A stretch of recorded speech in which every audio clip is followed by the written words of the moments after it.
5 centuries. That's how long they fed us the lie. The obsidian citadel above the dead valley wasn't a fortress. It was a tomb. And every 100 years they sent a girl up there to die so the rest of us could pretend winter had a price we were willing to pay. I was supposed to be that girl. I was supposed to bleed out beneath the frozen throne while my village slept warm in their beds, grateful it wasn't their daughter screaming in the dark. But here's the thing about monsters. Sometimes they're the only ones telling the truth. So buckle up, because this story doesn't end where you think it does. Stay till the end, smash that like button, and drop your city in the comments so I know my tribe is watching. Buckets. The morning they came for my sister, frost covered the windows so thick you couldn't see the street outside. I was in the kitchen grinding wheat when I heard Mother scream. Not the kind of scream that comes from pain, the kind that comes from watching your world collapse in real time while your hands stay empty and useless at your sides. I dropped the pestle. Wheat scattered across the floor like snow. By the time I reached the front room, 6 elders stood in our doorway wearing ceremonial black robes that smelled like incense and old lies. Behind them, the village square was packed with people, hundreds of faces, all of them silent, all of them watching our house like we'd just been marked for execution. Elder Corvin stepped forward. He was 70 years old with a beard like iron wire and eyes that had stopped seeing people as human decades ago. "Your sister has been chosen," he said. "Not asked. Chosen. Like she was a lamb. Like her life was a coin they could spend to buy themselves another 100 years of false safety." Mother collapsed against the doorframe. Father stood behind her with his hands clenched so tight his knuckles had gone white. He was a blacksmith, strong enough to bend iron, but standing there in front of those robed old men, he looked small. Lilia appeared at the top of the stairs. She was 16, 2 years younger than me. She had our mother's copper hair and our father's soft heart, and a cough that had been getting worse every winter since she was 12. The healers said her lungs were weak, said she wouldn't live past 20 even if she stayed in the village wrapped in furs and herbal steam. But she'd live longer than she would on that mountain. Her face was pale. She gripped the railing like it was the only thing keeping her upright. "I'll go," she whispered. "No." The word came out of my mouth before I could think. Corvin's eyes shifted to me. Cold, calculating. "This does not concern you, Seraphine." I stepped between him and the staircase. "She's sick. You all know it. Sending her up there is murder. It is duty," Corvin said flatly. "The Covenant demands a tribute. The Empire demands a sacrifice. If we refuse, the winter will never end. The valley will freeze. The crops will die. Your sister understands this." "My sister understands you're a coward." The room went silent. Mother grabbed my arm. "Seraphine, don't." But I was already moving. I crossed the room and stood so close to Corvin I could see the tiny broken veins in his nose, could smell the wine on his breath. "You want a tribute? Fine. Take me." His expression didn't change. "You're not chosen. Then unchoose her and choose me. It does not work that way. Then make it work." I turned to face the crowd outside. They filled the square like a wall of judgment. Neighbors who'd watched me grow up. Merchants who'd bought my father's metalwork. Women who'd taught me to sew and cook and survive in a world that spent girls like currency. I raised my voice so every single one of them could hear. "You all know Lilia won't survive the climb. You all know her lungs are failing. Sending her is the same as killing her yourselves. So if you want blood to keep you warm at night, take mine. I'll walk up that mountain. I'll sit on that frozen throne. I'll let whatever monster lives up there do whatever it wants. But you leave my sister alone." For 5 long seconds, no one spoke. Then Corvin smiled. It was the kind of smile that made my skin crawl. "Very well," he said. "The Covenant accepts substitution. You will go in her place." Mother screamed again. Father lunged forward, but 2 of the younger elders caught him by the arms and held him back. Lilia stumbled down the stairs, tears streaming down her face.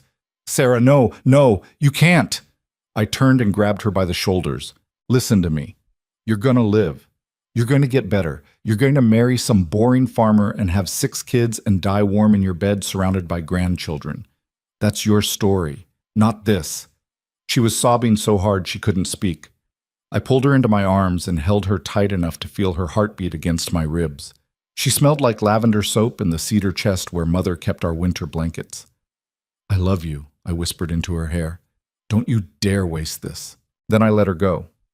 Corvin gestured toward the door. We leave at dawn. I didn't look back at my family. If I did, I'd break. And I couldn't afford to break. Not yet. I walked out into the square with my chin up and my hands steady. The crowd parted like I was diseased. They gave me 3 days to prepare. 3 days to say goodbye to a life I'd never get back. The first day I spent in the market buying supplies I'd never use.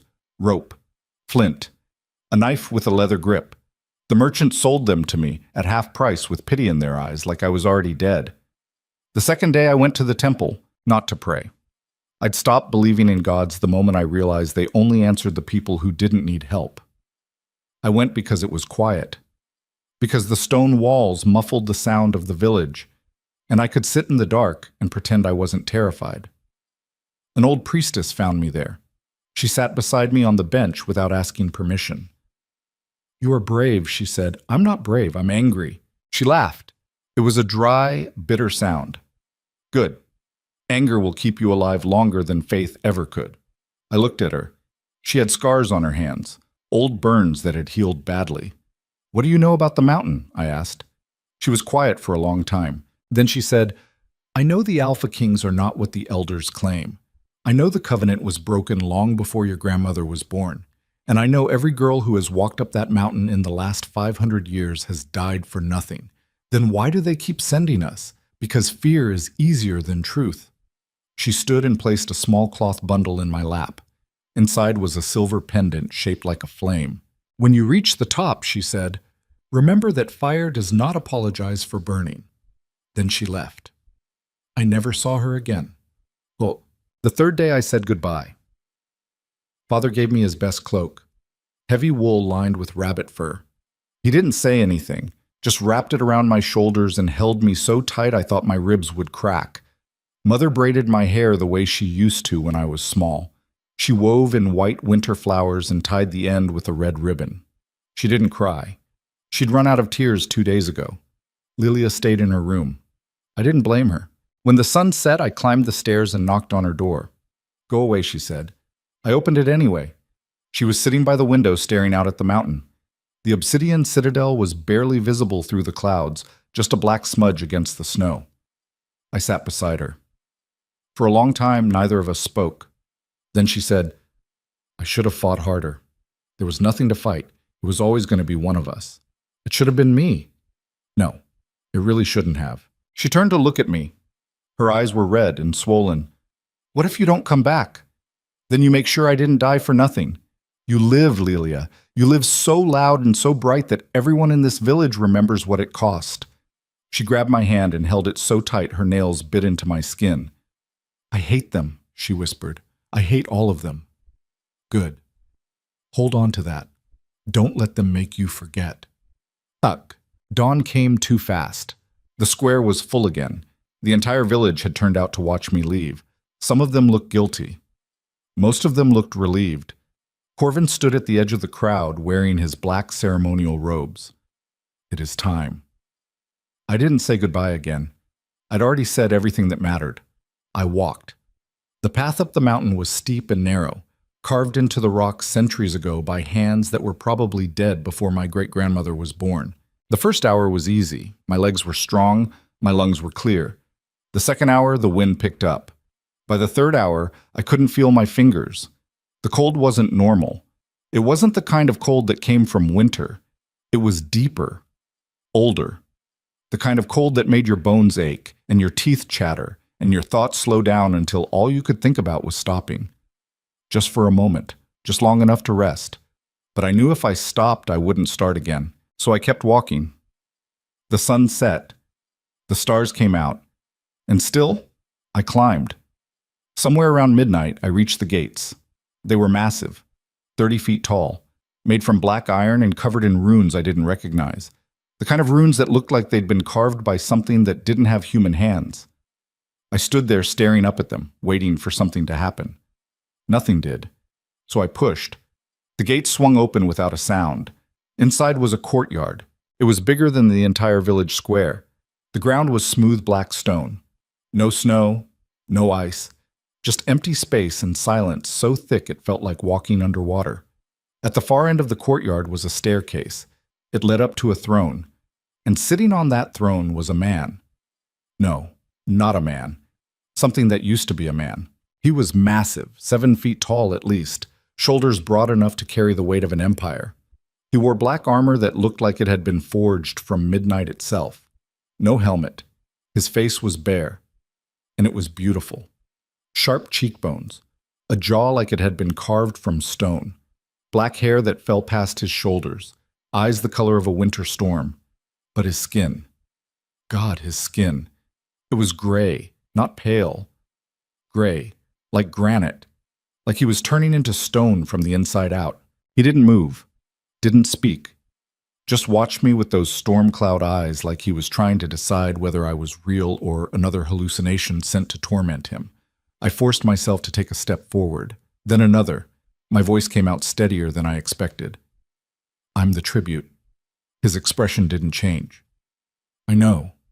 His voice was deep, rough, like he hadn't used it in years. Then do it, I said. Whatever you're supposed to do, just get it over with. He stood.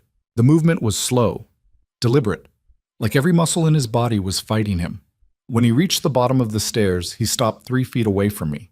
Up close, I could see the cracks in his skin, thin lines of black that spread across his chest and up his neck like veins made of shadow. He was dying. I could see it in the way he moved, in the way his breath came shallow and tight. You should not have come, he said. I didn't have a choice. Everyone has a choice. Not where I'm from. He studied me for a long moment. Then he did something I didn't expect. He reached out and touched my face. His hand was rough, calloused, the kind of hand that had held a sword for centuries. And the moment his skin touched mine, something inside the mountain shifted. The air warmed, the stone beneath my feet pulsed, and the gray spreading across his skin cracked. Just a little, just enough. He pulled back like I'd burned him. What are you? He whispered. I don't know. He stared at me like I was the most dangerous thing he'd ever seen. Then slowly, deliberately, he dropped to his knees. Not because I'd beaten him, because I'd saved him. And that's when I realized the elders had lied about everything. Molto. Pricher. He didn't move for a long time. Just knelt there in front of me with his head bowed and his hands clenched into fists on his thighs, like he was trying to hold himself together. I didn't know what to do. Every instinct I had screamed at me to run, to turn around and sprint back down that mountain and never look back. But I didn't. Because something in the way he'd touched my face hadn't felt like a monster. It had felt like desperation. Finally, he spoke. My name is Draven Kaelor. I am the last king of the Winter Court. His voice was quieter now, almost gentle. I'm Seraphine, I said, and I'm nobody. He looked up at me. You are not nobody. The way he said it made my chest tighten. He stood slowly, like his body was still remembering how to move without pain. Come, he said. You must be freezing. I'm fine. You are a terrible liar. He turned and walked toward a doorway I hadn't noticed before. It was carved into the side of the citadel, dark, unwelcoming. I hesitated. He glanced back. I will not harm you, Seraphine.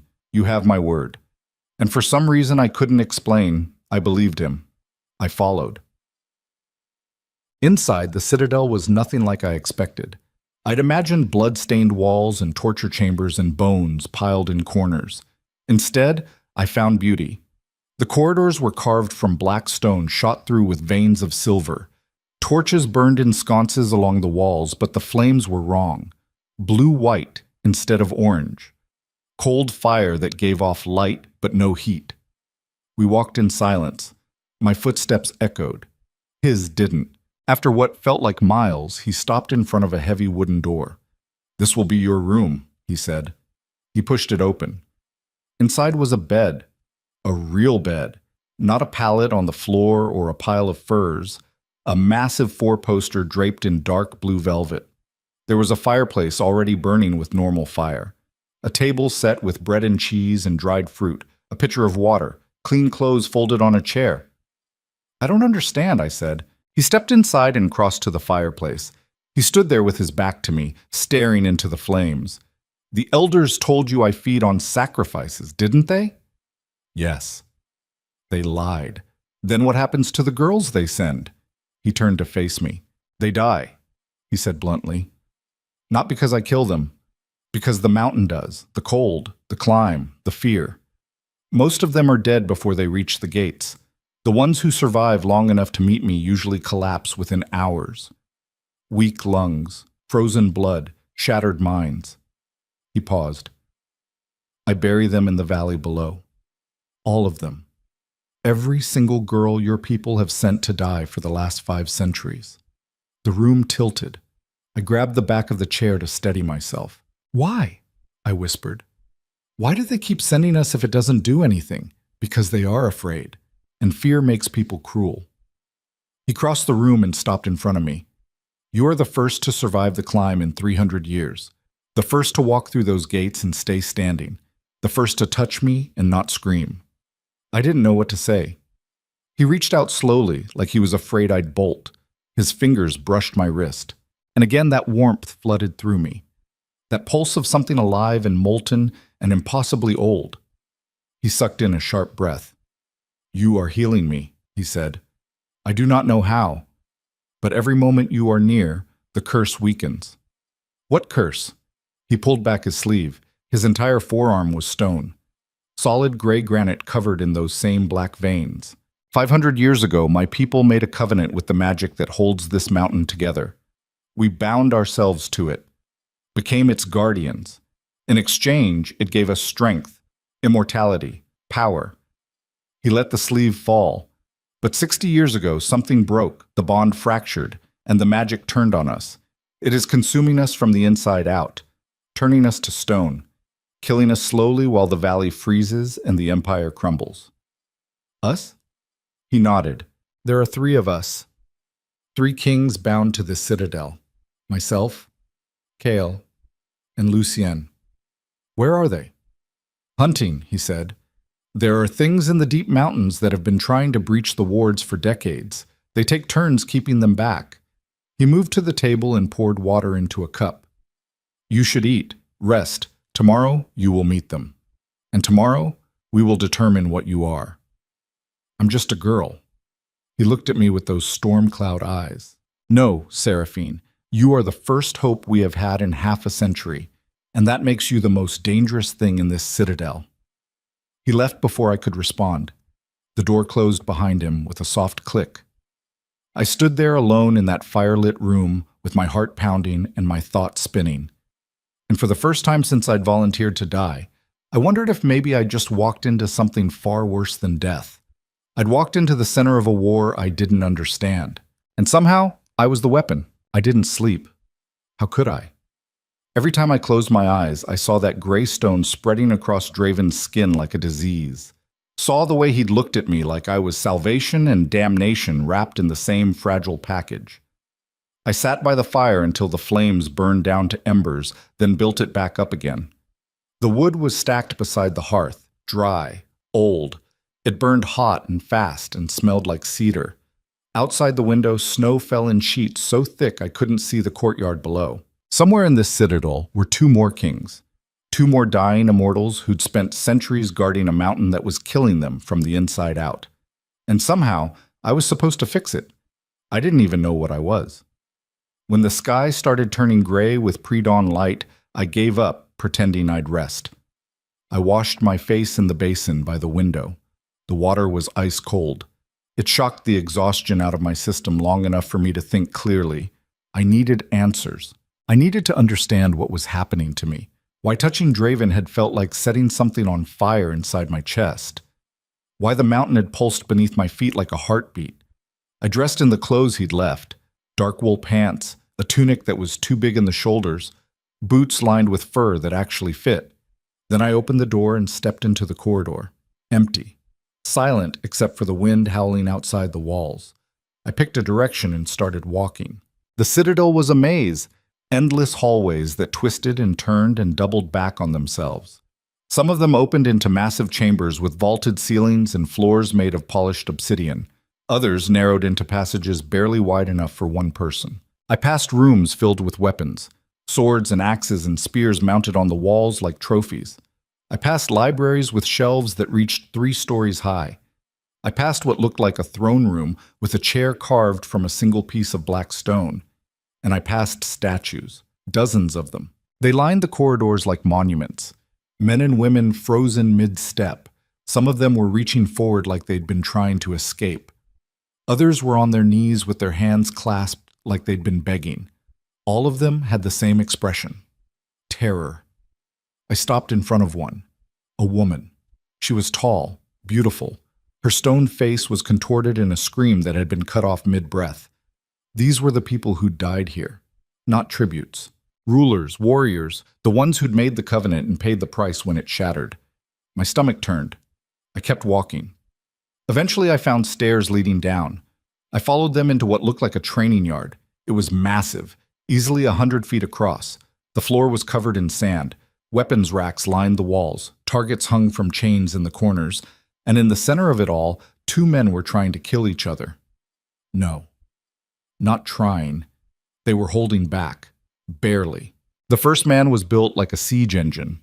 Massive shoulders, arms thick as tree trunks. He had scars crisscrossing his chest and back like someone had used him as a canvas for a knife. His hair was dark blonde, pulled back in a knot at the base of his skull. His eyes were pale gray, cold. He moved like violence was a language he'd been speaking since birth. The second man was leaner, taller. He had black hair that fell to his shoulders and a face that looked like it had been carved by someone who understood beauty and cruelty in equal measure. His movements were precise, calculated. Every strike was deliberate. They circled each other with swords drawn. Then the big one lunged. The sound of steel hitting steel echoed through the chamber like thunder. They moved so fast I could barely track them. The big one fought like a storm, all brutality and raw power. The lean one fought like winter itself, cold, patient, waiting for the perfect moment to strike. Neither of them noticed me. I stayed in the doorway and watched. The big one slammed his sword down hard enough to crack the stone floor. The lean one sidestepped and brought his blade up in an arc that would have taken the other man's head off if he hadn't blocked it at the last second. They broke apart. Both of them were breathing hard. Then the big one grinned. "You are getting slow, Lucian." The lean one didn't smile. "And you are getting reckless, Kael." Kael, Lucian. These were the other 2 kings. I stepped into the room. Both of them froze. Their heads snapped toward me in perfect unison. 2 predators who'd just realized there was prey in their territory. Kael's grin vanished. Lucian lowered his sword but didn't sheath it. For 5 long seconds, no one spoke. Then Kael crossed the distance between us in 3 strides. Up close, he was even bigger than I'd thought. He had to be 6.5 feet tall at least. His chest was bare except for a leather strap that held a knife against his ribs. And his skin. God, it was the same as Draven's. Gray stone spreading up from his hands and across his shoulders. Black veins crawling up his neck. He stared down at me with those pale eyes like he was trying to decide whether to break me or protect me. "You are the tribute," he said. It wasn't a question. "Yes." He leaned in close enough that I could feel the heat coming off his body. "You do not look like much." I tilted my chin up and met his stare head on. "Neither do you." His eyes flashed. Then he laughed. It was a rough bark of a sound that echoed off the walls. "I like her," he said over his shoulder to Lucien. Lucien hadn't moved. He was watching me with the kind of focus that made my skin prickle. "Draven said you were different," Lucien said. He was right. His voice was quieter than Kael's. Smoother. The kind of voice that made you lean in to hear it better. "Different how?" I asked. He crossed the room with movements so controlled they looked choreographed. When he reached me, he stopped just outside arm's length. "You touched him," Lucien said. And the curse weakened. Only for a moment. A moment is more than we have had in 60 years. He reached out slowly, gave me time to pull back. I didn't. His fingers brushed the inside of my wrist. And the same thing happened, that surge of warmth, that pulse of something alive and molten flooding through my veins like liquid sunlight. Lucian's eyes widened. He jerked his hand back like I'd burned him. Kael stepped closer. "Let me try." Before I could respond, he grabbed my hand. His palm was rough, calloused. The grip was firm enough to bruise, and the warmth exploded. It wasn't gentle this time. It was a shockwave that slammed through my chest and down my spine and out through my fingertips. The air around us shimmered. The torches on the walls flared bright enough to hurt. Kael hissed and dropped my hand. We all stood there breathing hard. "What the hell are you?" Kael said. "I told you, I'm nobody. Nobody does not do that." Lucian stepped between us. His expression was unreadable. "We need to take her to the archives," he said. "Draven told her to rest." "Draven is not here." Kael crossed his arms. "You want to drag her through the Citadel without his permission? I want to understand what she is before we bind ourselves to something we cannot control." The way he said it made my blood run cold. "Bind yourselves?" I said. Lucian looked at me. "If you are what we think you are, then you are the key to breaking the curse. But doing so will require a bond, a permanent one, between you and the three of us." "What kind of bond?" "The kind that cannot be undone. That is not an answer. It is the only answer you are going to get until we know more." He turned and headed for the door. Kael looked at me. "You should follow him. When Lucien gets focused, he does not stop until he has answers. It is easier to cooperate. And if I don't want to cooperate, then you will be dragged. Either way, you are coming." He wasn't wrong. I followed. Gothic. The archives were buried so deep in the Citadel, I lost track of how many flights of stairs we descended. The air grew colder with every level, damper. The torches burned dimmer. By the time we reached the bottom, I could see my breath. Lucien pushed open a set of iron doors. Inside was a library that looked like it had been carved out of the mountain itself. Shelves stretched from floor to ceiling, thousands of books, tens of thousands, all of them bound in leather so old it crumbled at the edges. Tables were scattered throughout the room, covered in maps and scrolls and loose pages held down by chunks of obsidian. Lucien moved through the chaos like he knew exactly where everything was. He pulled a massive tome from one of the shelves and slammed it down on the nearest table. Kael leaned against the wall with his arms crossed. He was watching me again. That same intense focus that made me feel like I was being hunted. Lucien flipped through pages covered in handwriting so dense I couldn't read it from where I stood. "Here," he said. He turned the book toward me. The page showed a drawing, a woman standing in the center of a circle, lines of light radiating out from her body like she was the sun. Around her were three figures kneeling. "What is this?" I asked. "The original covenant," Lucien said. 500 years ago, the first Alpha Kings made a pact with the magic that holds this mountain together. They offered their immortality, their strength, their souls. In exchange, the magic gave them the power to protect the empire. He tapped the drawing of the woman. But the magic required an anchor, a living conduit, someone who could channel its power without being consumed by it. "You think I'm that?" "I think you might be." Kael pushed off the wall. "Or she might be a weapon sent to finish what the curse started." Lucien shot him a look. "That is not helpful. It is realistic." I stepped closer to the table. "If I'm this anchor, why now? Why me? Hundreds of girls have been sent here. Why didn't it work for any of them?" "Because they were not chosen," Lucien said. "They were sent. There is a difference." "What difference?" He looked at me with those dark, calculating eyes. "The covenant requires willingness. True willingness. Not coercion. Not duty. A choice made freely, even knowing the cost.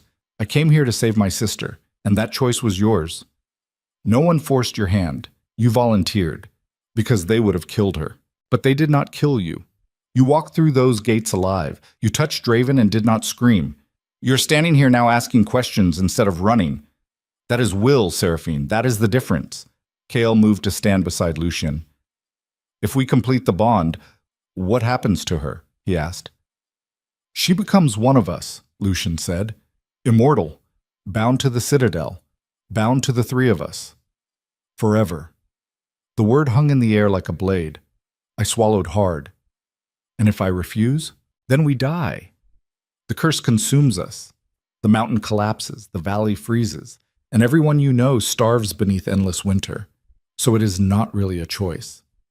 "It is always a choice," Lucien said quietly. "But some choices have harder consequences than others." Kael stepped closer. He tilted his head, studying me like I was a puzzle he couldn't quite solve. You are afraid, he said. Of course I'm afraid.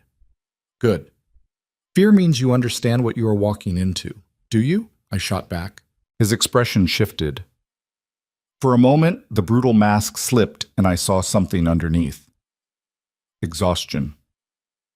We have been dying for 60 years, he said, watching our bodies turn to stone, watching the empire crumble, burying the people we swore to protect. So yes, I understand exactly what I'm walking into. The question is whether you do. I held his stare. I understand that you need me more than I need you. Something flickered in his eyes. Respect, maybe. Or hunger. Then we are going to get along just fine. Lucian closed the book. We need Draven, he said. This decision cannot be made without all three of us. Where is he? Kael's expression darkened. Dealing with a problem at the northern border, something has been testing the wards for the last 3 days. He went to reinforce them. How long will he be gone?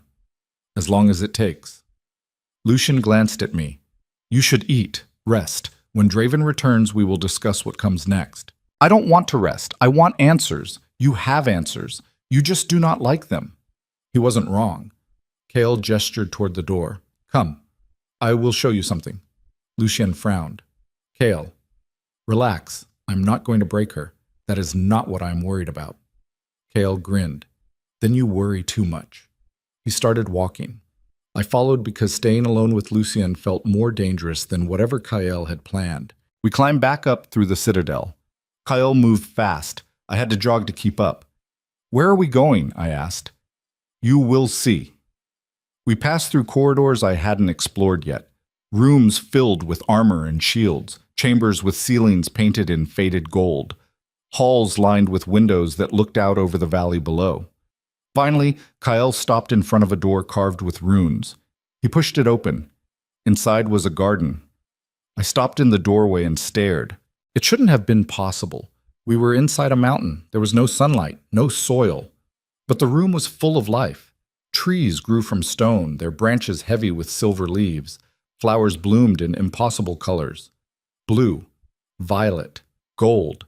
Water ran in streams across the floor, carving channels through the rock. And it was warm. Actually warm. How? I whispered. Magic, Kael said.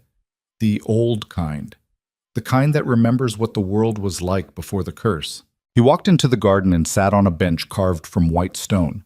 I followed. The air smelled like rain and wildflowers. This was the Queen's garden, Kael said, built for Draven's mother 300 years ago. She was human, like you.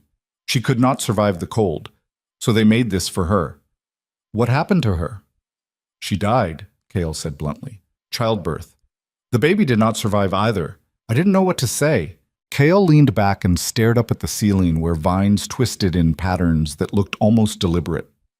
Draven never talks about her, he said. But he comes here.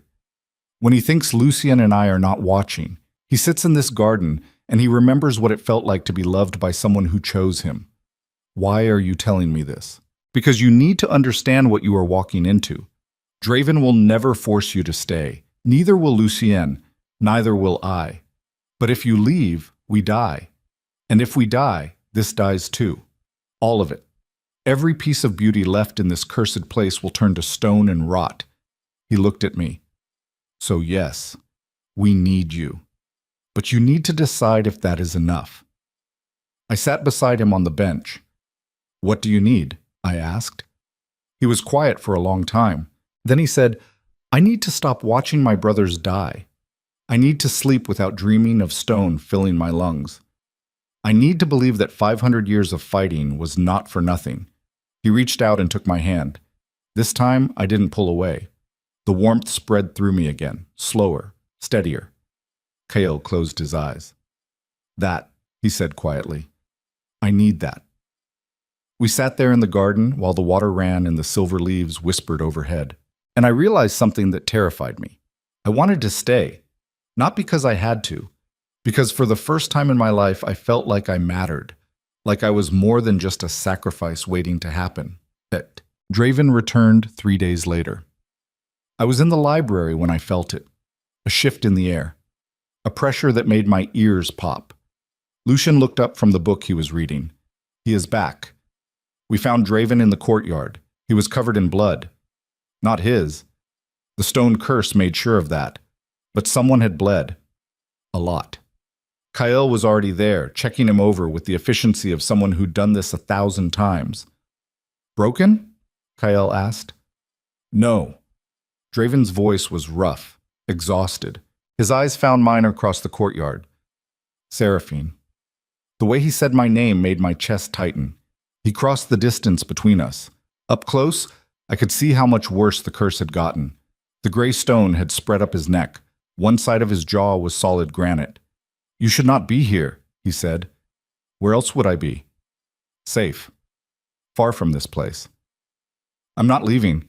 Something shifted in his expression. Lucien told me what they found in the archives.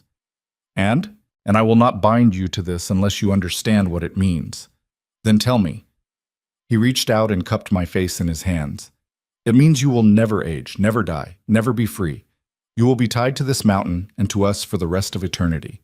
There is no escape, no release. Once the bond is made, it cannot be broken. I know. Do you? Because I have lived for 500 years and I can tell you that forever is a long time to regret a choice. I'm not going to regret it. How do you know? Because I already made the choice the moment I walked through those gates. His thumb brushed my cheekbone. You are either the bravest woman I have ever met or the most foolish. Probably both. He smiled. It was small, barely there. Then he kissed me. It wasn't gentle. It was desperate, hungry, like he'd been starving for centuries and I was the first real thing he'd tasted.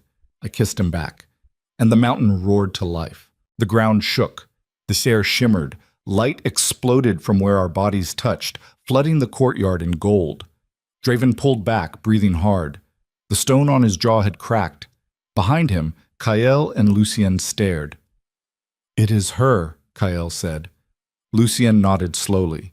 Then we need to complete the bond, now, before the curse takes us completely.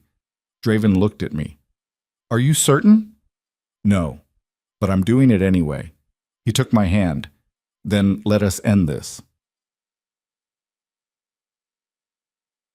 They brought me to the throne room. It was massive. The ceiling was so high I couldn't see the top.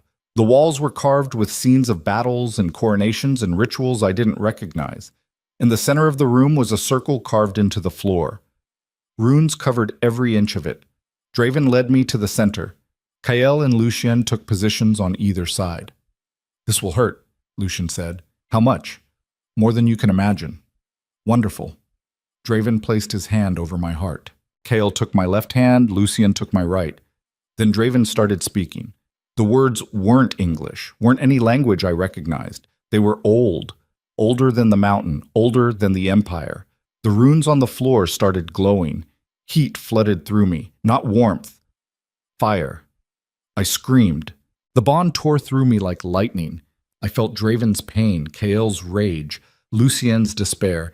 500 years of suffering slammed into me all at once, and I thought my mind would shatter under the weight of it. But I didn't break. I held on. The light grew brighter, hotter, and then something inside me snapped open. Power erupted from my chest. It wasn't mine. It was the mountain's, the magic that had been sleeping beneath the stone for 60 years. It poured through me and into them. The curse shattered. Stone cracked apart. Gray skin turned to flesh. Black veins dissolved like smoke. Draven gasped. Kael dropped to his knees. Lucien staggered back, and I collapsed. The last thing I saw before everything went black was Draven catching me. The last thing I heard was his voice. Stay with me. But I was already gone. I woke to voices arguing in a language I shouldn't have understood but somehow did. The words filtered through the fog in my head like broken glass. Sharp, cutting. She is not stable, that was Lucien. Cold, clinical. She survived the binding, that is more than we hoped for. Kael. His voice was closer. Right beside me. Surviving is not the same as thriving. Look at her. She has been unconscious for 2 days. 2 days. I tried to open my eyes. My eyelids felt like they weighed 100 pounds each. When I finally managed it, the room swam into focus. I was back in the bed. The same room Draven had given me that first night. But everything felt different now. Sharper. like someone had turned up the contrast on reality itself. I could hear everything. The crackle of the fire, the wind outside, footsteps 3 floors below us. I could feel everything. The threat of the sheets against my skin, the weight of the air, the pulse of magic running through the walls like veins, and I could feel them. Draven standing by the window, his heartbeat steady and strong, the warmth of his presence like sunlight on my back. Kael sitting in the chair beside the bed, his rage simmering just beneath the surface, controlled but never gone. Lucien near the door, his mind working through 1,000 calculations at once. The bond. It wasn't just complete, it was alive. I sat up. All 3 of them turned to look at me. Draven crossed the room in 2 strides. Easy. You need to rest. I'm fine.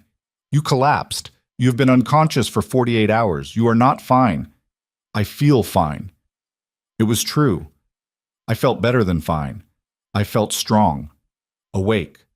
Like I'd been walking through my entire life half asleep, and someone had finally turned on the lights.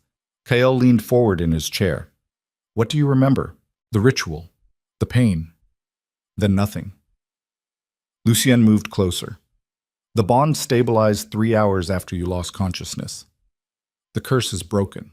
Completely. All 3 of us are healing. He held up his hand. The skin was smooth, flesh-colored, no trace of gray stone anywhere. So it worked.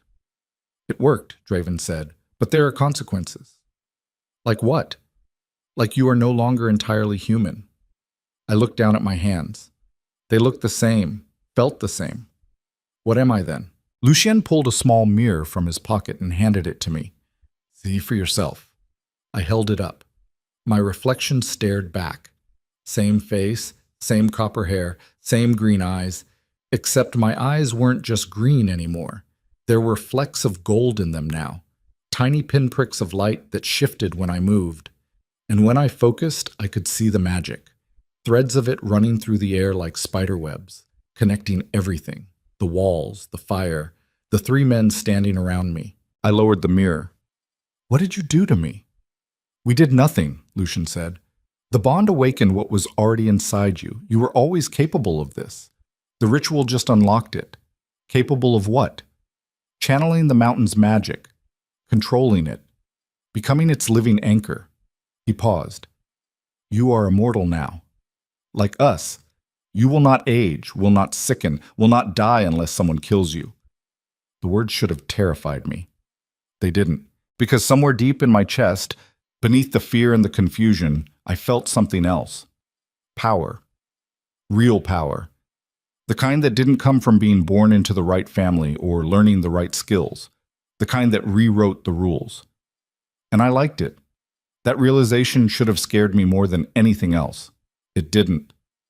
Draven sat on the edge of the bed. How do you feel? Hungry. Kael laughed. Good. That means you are alive.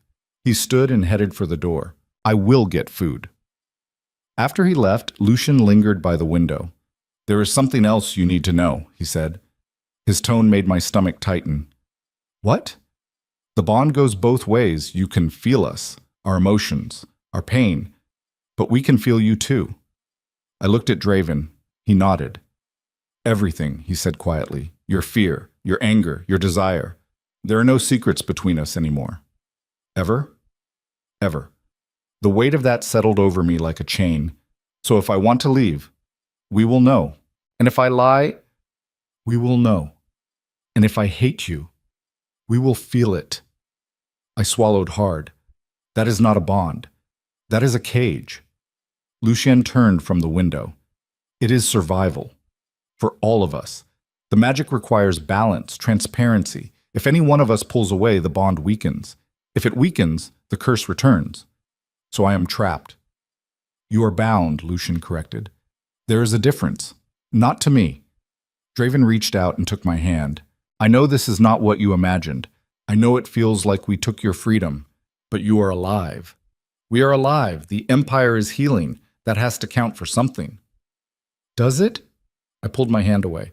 Because from where I am sitting, you gave me power with one hand and took away my choice with the other. Draven's expression hardened. You made the choice when you stepped into that circle. I made it because you told me people would die if I didn't. They would have. So it was never really a choice at all. He didn't respond. Because he couldn't. I stood and walked to the window. Outside, the valley stretched out below the citadel. Snow still covered the ground, but it was melting. Rivers were starting to flow again. The sky was clear for the first time in months. The empire was healing, but I wasn't sure I was. Kael returned with food, bread, cheese, dried meat, a picture of something that smelled like wine but tasted stronger. I ate because my body demanded it, not because I wanted to. The three of them watched me like I was a puzzle they couldn't solve. Finally, Kael broke the silence. You are angry. Of course I'm angry. At us or at yourself? Both. He nodded, like that made sense. Good. Anger will keep you sharp. Lucien shot him a look. That is not helpful. It is honest. Draven stood and crossed to the fireplace. We need to address what comes next, he said. What comes next is I figure out how to live with this. That is not what I meant. Then what did you mean? He turned to face me. The village. They sent you here to die. Now that you are alive, they will demand answers. Let them demand. You do not understand. They will see your survival as a failure, as proof that the ritual did not work. Fear will make them desperate, and desperate people do dangerous things. What are you saying? I am saying we need to go down to the valley and show them the winter is over. Show them you are alive and the empire is healing. Give them a reason to trust instead of fear.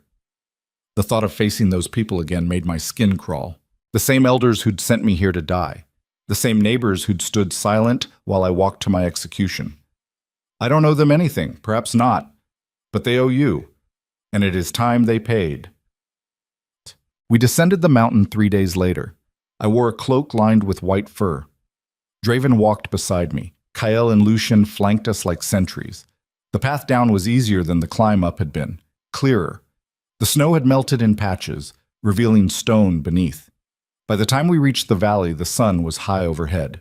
The village square was full. Hundreds of people, all of them silent, all of them staring. I saw my parents in the crowd. My father looked older, grayer. My mother had tears streaming down her face. Lilia stood beside them. Her eyes went wide when she saw me.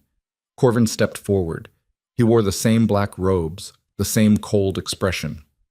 You survived, he said. It wasn't a greeting, it was an accusation. I did. Then the ritual failed. No, the ritual succeeded. The curse is broken. The winter is ending. Your people are safe. Murmurs rippled through the crowd. Corvin's eyes narrowed. If the curse is broken, why do you stand beside the monsters who demanded it? Because they are not monsters. They never were. You lied. All of you. For 500 years, you sent girls to die for nothing. The square erupted, voices shouting, people pushing forward, anger and fear boiling over. Kael stepped in front of me, his hand on the hilt of his sword. Draven raised his hand and the crowd went silent. When he spoke, his voice carried across the square like thunder. We are the guardians of this mountain. We have protected you for centuries, held back the storms, kept the valley from freezing, and in return, you sent us sacrifices, young women who died alone and afraid because you were too cowardly to seek the truth. He paused. But that ends now. Seraphine is the anchor. The bond is complete. The covenant is restored. The empire will survive. But it will survive under new terms. What terms? Corvin demanded. No more blood offerings, no more tributes, no more lies. You will honor the bond through trade, through loyalty, through truth, or you will face the mountain's wrath yourselves. The crowd shifted uneasily. Then someone shouted from the back, How do we know you will not turn on us? Because unlike you, Draven said coldly, we keep our promises. Corvin stepped closer. And what of the girl? What happens to her? She is no longer a girl. She is the queen of the winter court, and you will treat her as such. The words hung in the air like a blade. Corvin's face went pale. Then he smiled. It was the same cold smile I'd seen the day he'd accepted my substitution. Very well, long live the queen, but the way he said it made my blood run cold. We stayed in the valley for 3 days. Draven met with the elders, established new trade routes, negotiated agreements that would keep the mountain and the valley connected without blood. Kale walked the perimeter, reinforcing the wards and making sure no one tried anything stupid. Lucian worked with the healers, teaching them how to use the returning magic to help the sick and wounded. And I visited my family. My mother cried. My father held me so tight, I thought my ribs would crack. Lilia didn't say anything, just stared at me like I was a stranger. Maybe I was. When I finally left their house, the sun was setting. I walked through the village alone. People watched me from windows and doorways. Some of them bowed. Others just stared. I felt their fear, their resentment. They didn't see me as a savior. They saw me as a reminder of their own cowardice. When I reached the edge of the village, I found Corvin waiting. He stood alone. No robes, no ceremony. Just an old man with hate in his eyes. "You should not have survived," he said. "But I did." He stepped closer. "You have made us look weak, made us look like fools who sacrifice children for nothing. You are fools who sacrifice children for nothing." His hand moved faster than I expected. The knife was small, sharp, aimed directly at my heart. I didn't think. I just reacted. The magic exploded out of me, not heat this time. Ice. It slammed into Corvin and sent him flying backward. He hit the ground hard. The knife skittered across the dirt. For a moment, he just lay there gasping. Then he started laughing. It was a broken, bitter sound. "You see? You are one of them now, a monster wearing a human face." I stepped closer and looked down at him. "If I am a monster, it is because you made me one." Then I turned and walked away. Behind me, I heard him coughing, struggling to breathe. I didn't look back. When I returned to the citadel, Draven was waiting in the courtyard. He took one look at my face and knew. "What happened?" "Corvin tried to kill me." "Did you kill him?" "No, but I wanted to." He pulled me into his arms. I felt his heartbeat against my cheek, steady, strong. "You are changing," he said quietly. "I know. Does it frighten you?" "Yes." "Good. It should." He pulled back and looked at me. "Power is not a gift, Seraphine. It is a responsibility, and it will corrupt you if you let it. Then help me not let it." He kissed my forehead. "I will try." The attack came 2 weeks later. We were in the throne room when the ward screamed. Kale's head snapped up. "Something is wrong." Lucienne was already moving. "The northern gate. Something just breached it." We ran. By the time we reached the courtyard, it was chaos.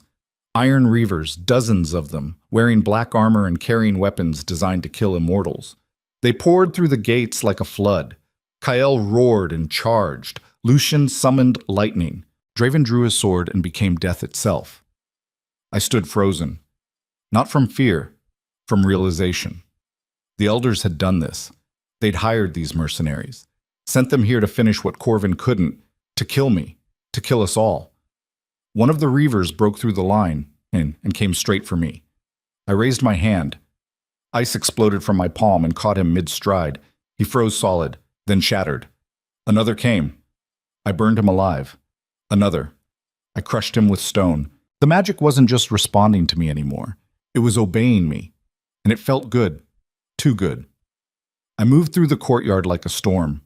Every Reaver who came near me died screaming. Somewhere in the back of my mind, I knew I should stop, should pull back, but I didn't want to. Because for the first time in my life, I wasn't powerless. I wasn't prey.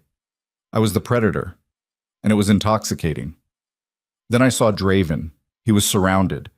3 Reavers with spears and chains. One of them drove a blade into his side. He dropped to one knee. Something inside me snapped. I screamed. And the mountain answered. Magic erupted from the citadel itself, a wave of pure force that slammed into the Reavers and tore them apart. The courtyard went silent. Bodies littered the ground. Smoke rose from the stone. And I stood in the center of it all, glowing like the sun. Kale stared at me with something close to awe. Lucien looked terrified. Draven was bleeding, but alive. He pulled the blade from his side and stood. Seraphine. His voice was quiet. Careful, like he was talking to something wild that might bolt. I looked down at my hands. They were covered in blood. Not mine. What have I done? What you had to, Draven said. But his eyes told a different story. He was afraid. Not of the Reavers. Of me. And I realized with cold certainty that the bond might have saved us from the curse. But it had created something far more dangerous. A weapon with a human face, and I had no idea how to control it. We burned the bodies. All of them. The smoke rose into the sky like a monument to everything we'd lost. Kael stood guard while the fires burned. Lucienne searched the corpses for clues about who had hired them. Draven sat beside me on the steps of the citadel. Neither of us spoke. Finally he said, "You could have stopped." "I know, but you didn't." "No." "Why?" "Because I wanted them dead." He was quiet for a long time. Then he said, "That is what I was afraid of." I looked at him. "You think I am becoming a monster. I think you are becoming powerful. And power without restraint is the same thing. Then teach me restraint." "I do not know if I can. Try." He reached out and took my hand. "I will. But you need to understand something. The magic is tied to your emotions. When you are angry, it becomes a weapon. When you are afraid, it becomes a shield. You cannot separate the two. So I need to stop feeling. No. You need to stop letting your feelings control you. How? That is what we are going to figure out." Lucien approached with something in his hand, a scroll sealed with black wax. He broke it open and read. His expression darkened.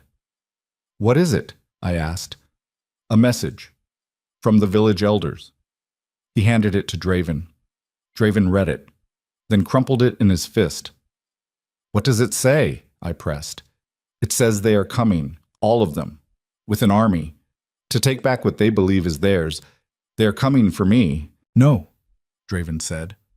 "They are coming to destroy us. All of us. The Citadel. The Bond. Everything."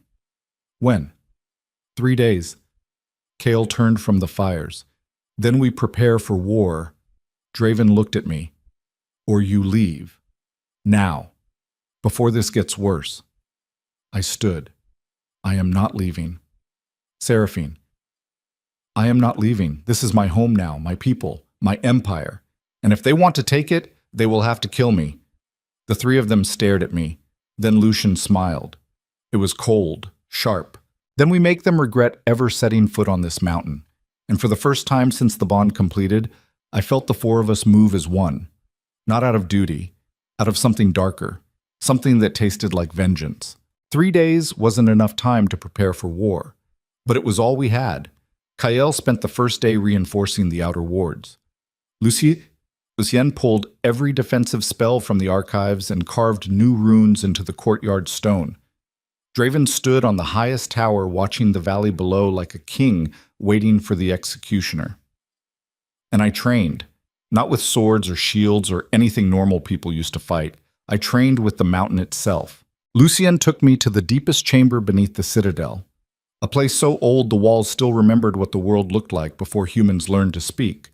The room was circular, empty except for a pool of water in the center that glowed with pale blue light. "This is where the covenant was first made," Lucian said, "where the magic is strongest." He gestured to the pool. "Touch it." I knelt and dipped my fingers into the water. The moment my skin broke the surface, power slammed into me like a physical blow. I gasped and pulled back. Lucian caught my arm. "Do not fight it. Let it in. Let it show you what it needs." I tried again. This time I didn't resist. The magic flooded through me, not gentle, not kind. It tore through my veins like molten iron and showed me everything. The mountain's history. 500 years of guardians standing watch. Kings and queens and warriors who'd bound themselves to this place and paid the price when the covenant shattered. I saw them dying, turning to stone, screaming as the curse consumed them. I saw the valley freezing, children starving, fields going barren. I saw the elders making the choice to sacrifice girls instead of facing the truth. And I saw what would happen if we lost. The citadel would collapse. The wards would fail. Everything the Alpha Kings had protected for centuries would be destroyed. The valley would become a graveyard. When the vision released me, I was on my hands and knees gasping for air. Lucian helped me stand. "Now you understand," he said quietly. This is not about us. It is about everyone who depends on us to hold the line. I know. Good. Because in 2 days, you are going to have to make a choice. Fight like a queen or die like a sacrifice. I looked at him. There is no choice. I already made it when I walked through those gates. He nodded. Then let us make sure you survive it.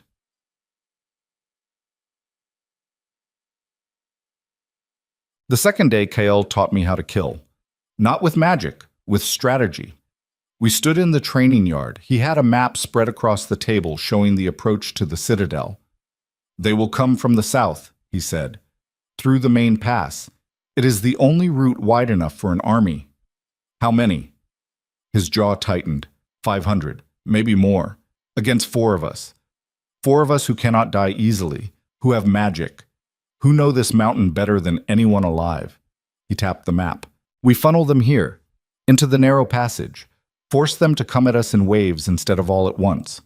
Lucien can collapse the cliffs on either side, bury half of them before they reach the gates. And the ones who make it through, I handle them. The way he said it made my skin crawl. This is not your first war, I said. No, it is not. How many have you fought? Too many to count. He looked up at me. War is not about being the strongest. It is about being willing to do what your enemy will not. They are coming here with swords and armor and the belief that they are righteous. We are going to show them what it costs to attack gods. We are not gods. To them, we are. And fear is the only language they understand. He moved around the table. When the fighting starts, you stay behind us. Let Draven, Lucien, and I handle the front line. No. He stopped. No. I am not hiding behind you. I am the reason they are coming. I should be the one they face. You are untrained. I have magic. Magic without control is just destruction.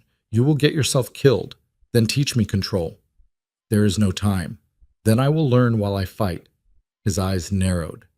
You are either suicidal or stupid, maybe both. But I am not a coward. Something shifted in his expression. Not quite respect, but close. Fine. But if you die, I'm going to drag you back from whatever hell you end up in and kill you again myself. Fair enough. Guess. The third day, Draven came to my room. It was late, past midnight. The citadel was silent except for the wind howling outside. He didn't knock, just opened the door and stepped inside. I was sitting by the window watching the valley, watching the torches moving in the distance. They were already marching. Could not sleep? He asked. No. He crossed the room and stood beside me. For a long time, neither of us spoke. Then he said, I have fought more battles than I can remember, held this mountain against invaders for 500 years. But tomorrow terrifies me more than any of them. Why? Because for the first time I have something to lose. He turned to face me. You, Seraphine, I could lose you. You won't. You do not know that. I know I am not going to die tomorrow. I didn't survive everything I have been through just to fall now. He reached out and cupped my face in his hands. You are the bravest person I have ever met, and the most reckless. Is there a difference? Yes. Bravery is knowing the cost and paying it anyway. Recklessness is ignoring the cost until it is too late. Which one am I? I do not know yet. He kissed me. It wasn't desperate this time. It was slow, deliberate, like he was memorizing the taste of me in case it was the last time. When he pulled back, his eyes were dark. If something happens to me tomorrow, nothing is going to happen to you. If it does, I need you to promise me something. What? Do not let the empire fall. Do not let everything we have built be for nothing. You are the anchor now. You are the only thing holding this place together. So no matter what happens, you survive. Do you understand? I nodded. But I was lying. Because if he died tomorrow, I wasn't going to survive. I was going to burn the entire valley to ash. They arrived at dawn. The sound of boots on stone echoed up the mountain like thunder. I stood on the wall beside Draven, Kyle, and Lucien, watching the army approach. 500 men, maybe more. All of them armed. All of them marching under black banners that snapped in the wind. At the front of the column rode Corvin. He looked smaller from this distance, older, but no less dangerous. Draven's hand rested on the hilt of his sword. Last chance to walk away, he said quietly. I am not going anywhere, Kael grinned. Good. I was hoping you would say that. Lucien raised his hand. The wards flared to life, a wall of shimmering light that stretched across the pass. The army stopped. Corvin rode forward alone. When he reached the base of the wall, he looked up at us.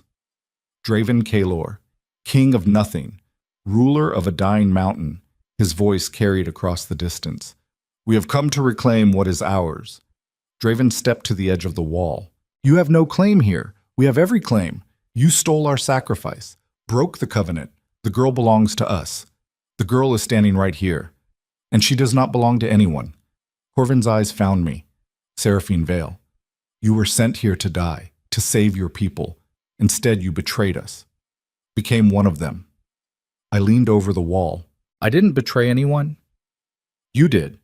You lied for 500 years, sent girls to die for nothing, and now you are trying to finish the job because you cannot stand being proven wrong.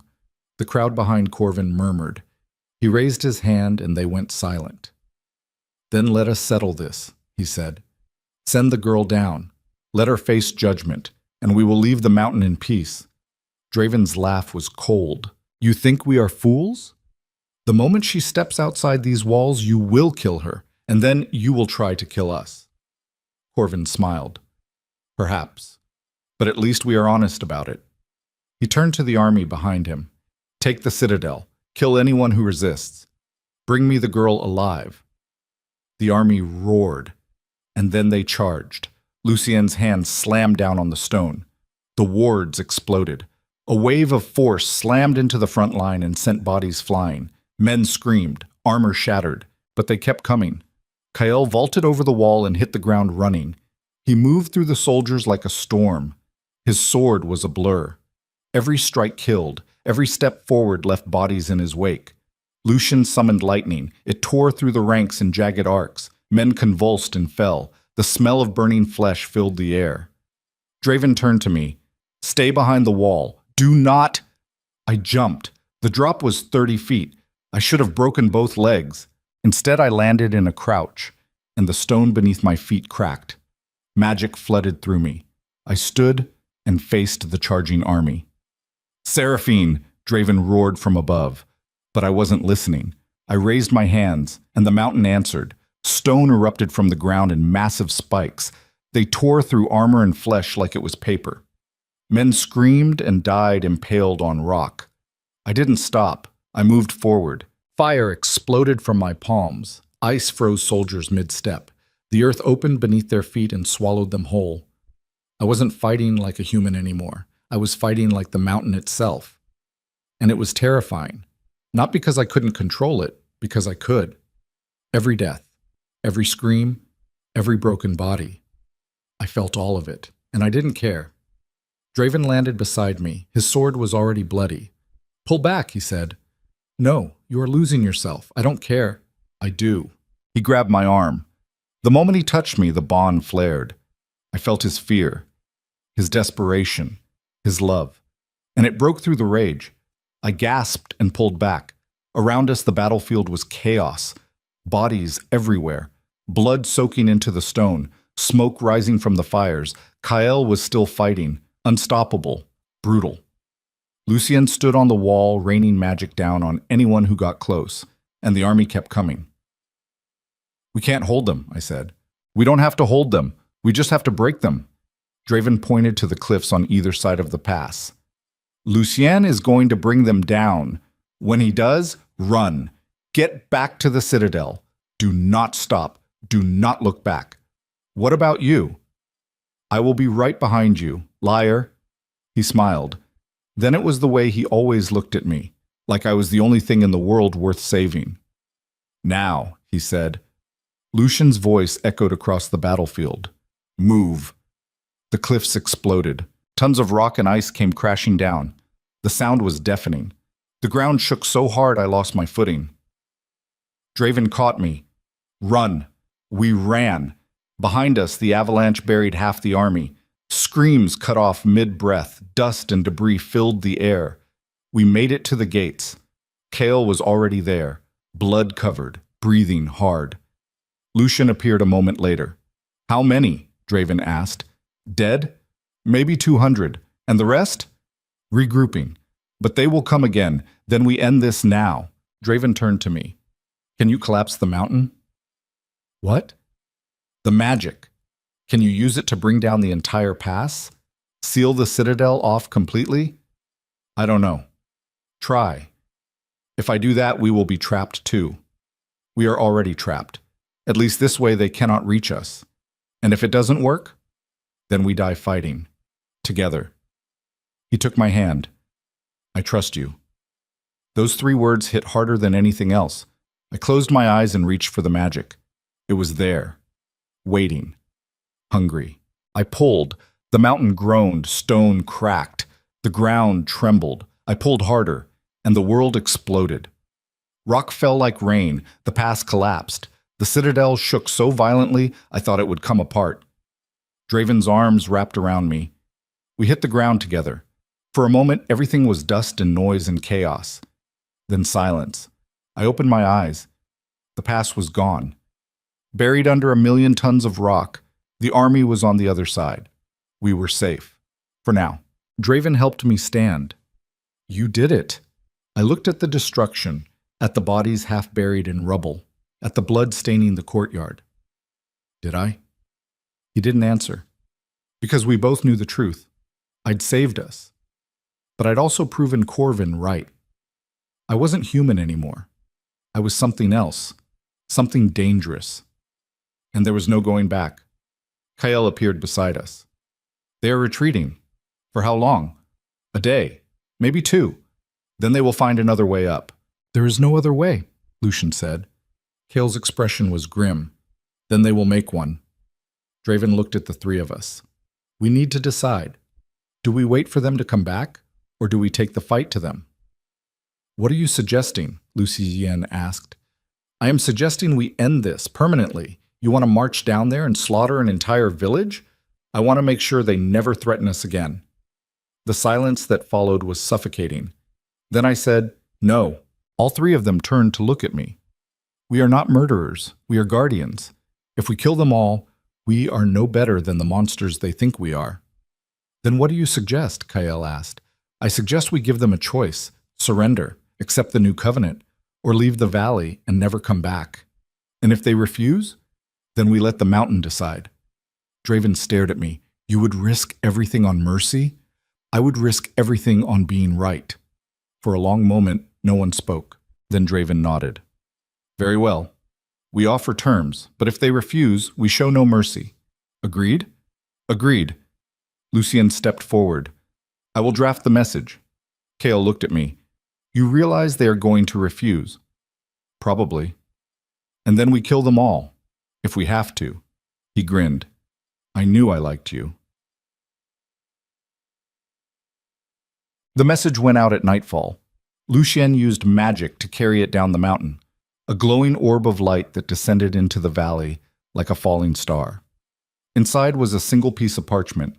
It read, "To the people of the valley, you have attacked the winter court without provocation, killed our warriors, threatened our anchor. For this, you could be destroyed. But we offer mercy. Lay down your arms. Accept the new covenant. Live in peace under the protection of the mountain, or leave. Take your hatred and your fear and never return. You have until dawn to decide. Choose wisely. The mountain is watching." We waited. The 4 of us stood on the wall watching the valley below. Torches flickered in the darkness. Voices carried on the wind. And then, just before dawn, we saw them. Not an army this time, just 3 figures walking up the mountain. Corvin, and 2 others I didn't recognize. They stopped at the edge of the rubble and looked up. Draven stepped to the edge of the wall. "Have you come to accept our terms?" Corvin's voice was cold. "We have come to reject them. Then you choose death." "No, we choose freedom." He raised his hand, and the valley erupted in flames. Not normal fire. Magic. Someone down there had magic, and they were using it to burn the mountain. Lucian swore. Iron mages. They brought iron mages. "What does that mean?" I asked. "It means they can break the wards, breach the citadel, Kill us where we stand. The flames climbed higher. The wards began to crack. Draven turned to me. We need to run the bond again. Now. Full power. It is the only way to stop them. It will kill me. It might. But if we do not try, we all die anyway. I looked at Kael and Lucien. Both of them nodded. Do it, Kael said. I took Draven's hand. Then I reached for the bond. And the mountain screamed. The bond didn't just open this time, it detonated. Power tore through me like I'd swallowed the sun whole. Every nerve in my body ignited. My vision went white. I couldn't breathe, couldn't think, couldn't do anything except hold on while the magic ripped me apart from the inside out. Through the bond, I felt them.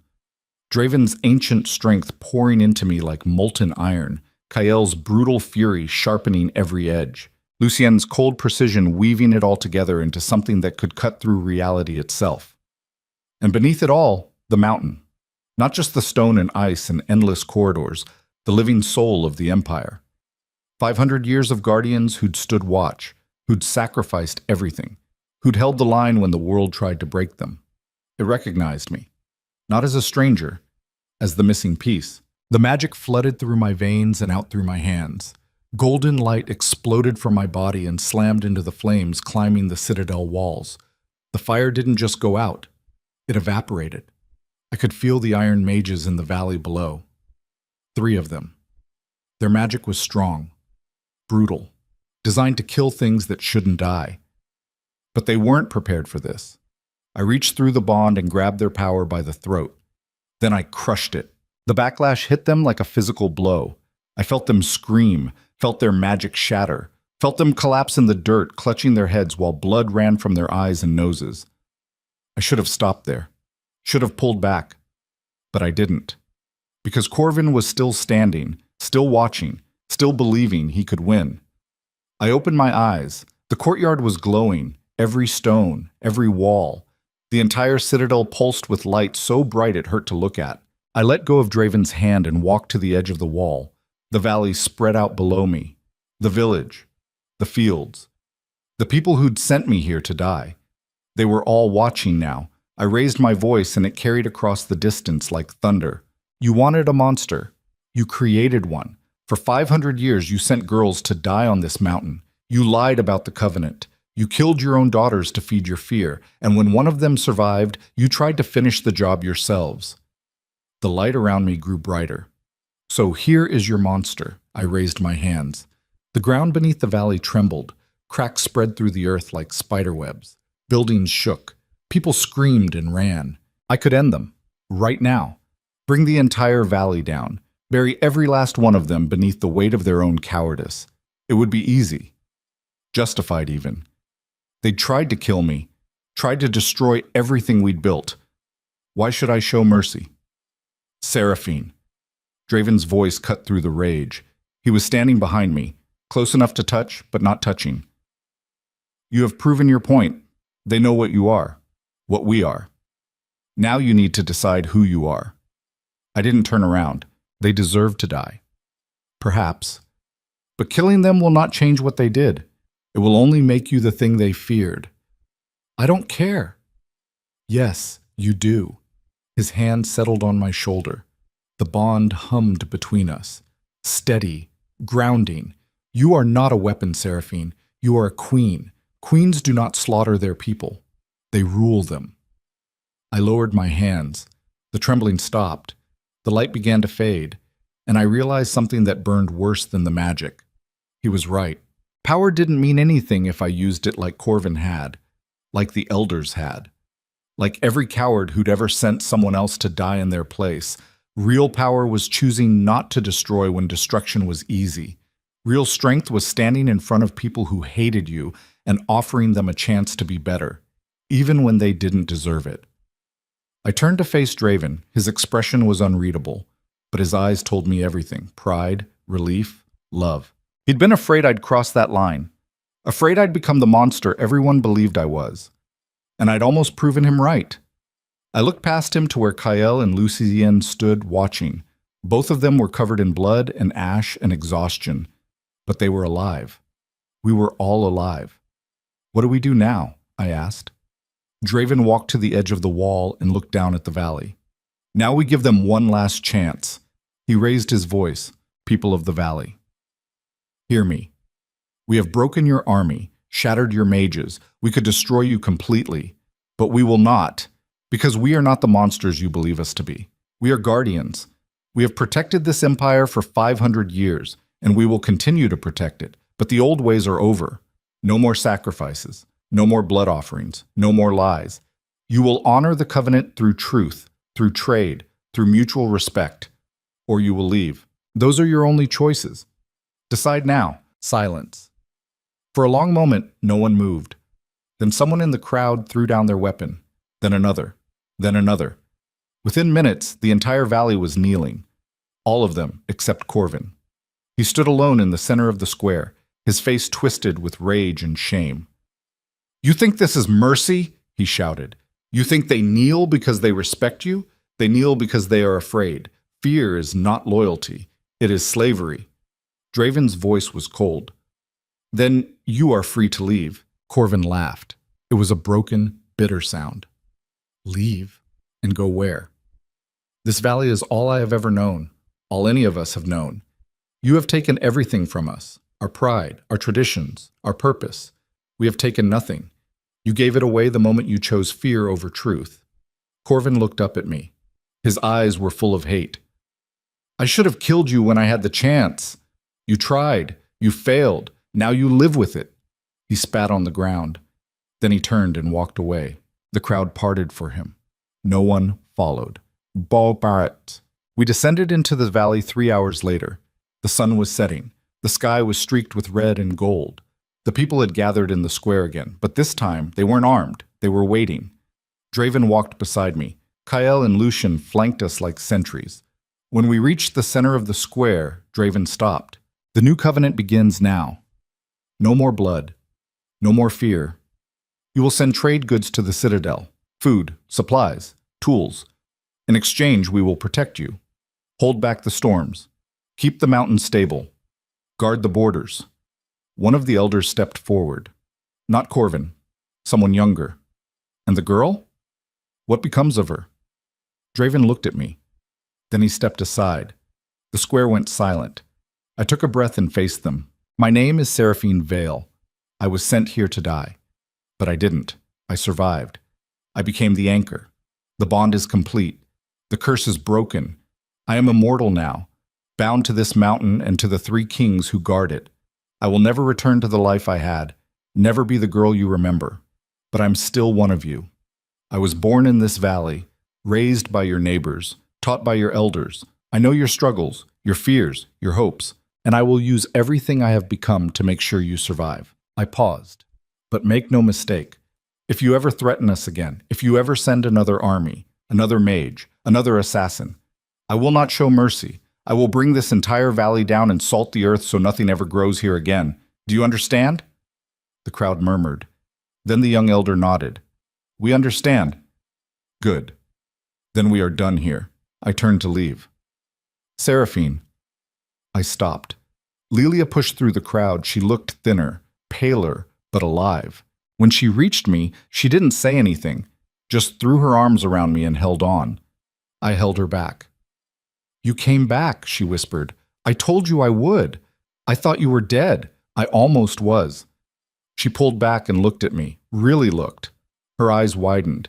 You are different. I know. Are you happy? The question caught me off guard. Was I happy? I'd lost my humanity, lost my freedom, lost any chance of a normal life. But I'd gained something too. Purpose. Power. People who would die for me the same way I'd die for them. Was that happiness? Or just survival dressed up in prettier clothes? I don't know yet, I said honestly, but I'm alive. And that's enough for now. She smiled. It was small, sad, but real. Then I'm glad you survived. She stepped back into the crowd. I didn't watch her go. I turned and walked back up the mountain with Draven, Kael, and Lucian beside me. Behind us, the valley began to rebuild. Ahead of us, the citadel waited. And for the first time since I'd walked through those gates, I felt like I was going home. Quotes. The next 3 months were harder than the battle. Rebuilding wasn't dramatic. It was exhausting.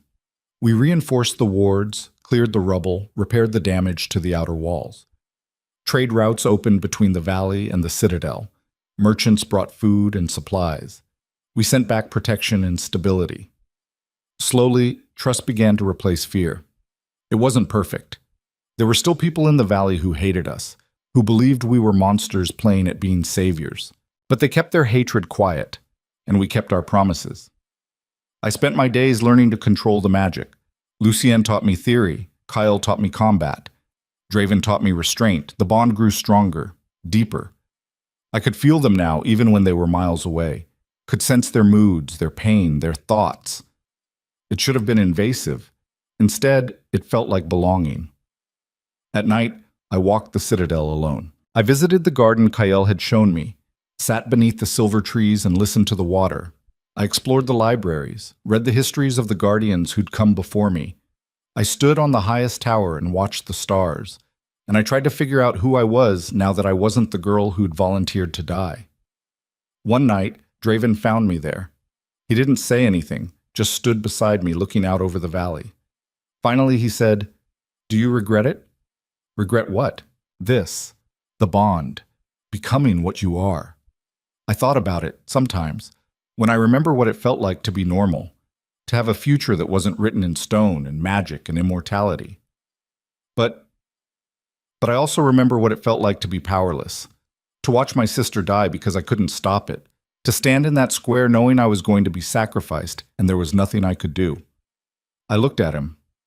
I'm not powerless anymore, and that's worth almost anything. Almost? Almost. He smiled. What would make it worth everything? Knowing it meant something. Knowing I didn't just survive, I changed things. You did. Did I? Or did I just replace one kind of fear with another? You gave them a choice. That is more than anyone has given them in 500 years. He reached out and took my hand. You are not perfect, Seraphine. You are brutal, reckless. You wield power like a weapon and mercy like a shield. You terrify the people who are supposed to love you, and you save the ones who tried to kill you. You are a walking contradiction, and you are exactly what this empire needs. I leaned into him. His warmth bled through the bond. Steady, unshakable. What if I fail? I whispered. Then we fail together. And if I become the monster they fear, then I will stand beside you and be a monster too. I closed my eyes. For the first time in months, I felt something close to peace. Spring came to the valley. Real spring. Not the false warmth that came from magic or borrowed heat. The kind that came from the earth remembering how to live. Fields turned green. Rivers ran clear. Children played in streets that had been frozen for generations. The elders sent a delegation to the citadel. They came bearing gifts, food, wine, fabrics dyed in colors I'd never seen, and an apology. It was formal, stiff. The kind of apology that came from necessity more than genuine remorse. But it was a start. We accepted it. Not because we forgave them, but because holding on to the past wouldn't change it. Kyle stood beside me during the ceremony. When it was over, he said, "They will betray us again, someday, when they forget what it cost to cross us. Probably. And you will let them?" "No. But I won't punish them for crimes they haven't committed yet, either." He grinned. "You are wiser than I was at your age. How old were you? 300. I laughed. It felt good. He checked. 1 year after the battle, I stood in the throne room, the same room where we'd completed the bond. But it looked different now. The walls had been repainted, the floors polished.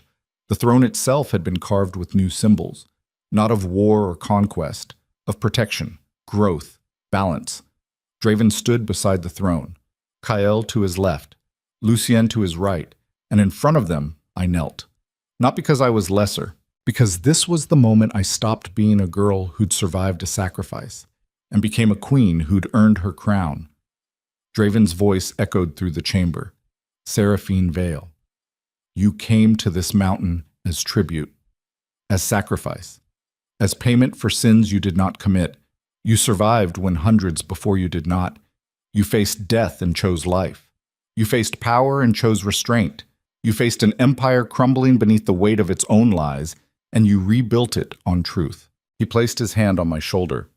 You are no longer bound to us by necessity. You are bound by choice, by love, by the knowledge that we are stronger together than we could ever be apart. He lifted a crown from the table beside him. It was simple, black iron woven with silver threads.